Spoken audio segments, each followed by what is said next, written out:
Xo'p, o'ng qo'lda mana turadigan zali, mana remontlarni ko'ryapsizlar. Ishtiyak cho'tka bo'lgan.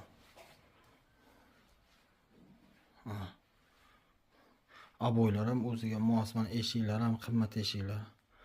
Pardalar. Hovlini ko'ryapsiz, mashina kiradigan joy. Zamonaviy ixcham. 2 sotixli hovli so'rovdilar-ku. Mana shu joyimiz 3 tasi tayyor bo'lgan. Kuxnyasi bu. Mana shunaqa ko'rinishda bo'ladi. Mana bu sanuzelar, mana dushlari, rakvinalar, suvni qaranglar qanday chiqadi. Suvni ko'ryapsizmi? Suv moshina. Bu yerda spaynlisi.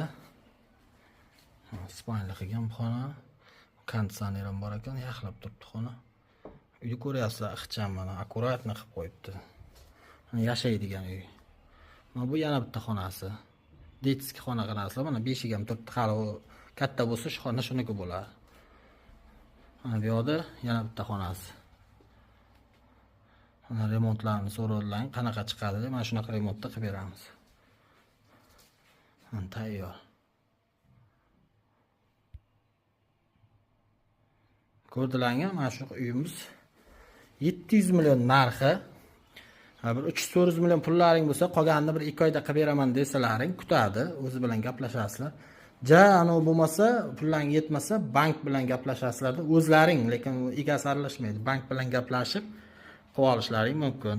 Qilib beradi. Narxi 700 million so'm. Mana tayyor uy, shuni chiqasizlar. Mana eshiklardagi romlar ham qimmat romlar mana. Mana qaranglar, qanaqa gullar ekib qo'yib, chiroyli qilib qo'yibdi hovlini.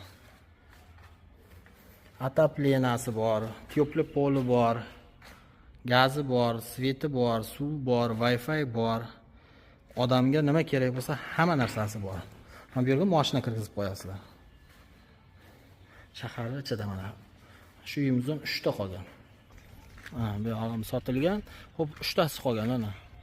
Mana shu 3 tasini xuddi shu mana qaranglar, hozir u kesalaring, gaplashsalaring, pulni bersalaring, birdan remontini qilib tayyor bo'lgandan eslar u yoqda pulni ham hal qilib kelasizlar, qolgan statkan, ungacha remontini ham hal qilib beradi. Tayyorlab qilib beradi, yangi remont qilib. Mana ko'rib turibsizlar, uyimizning ko'rinishi shundan iborat.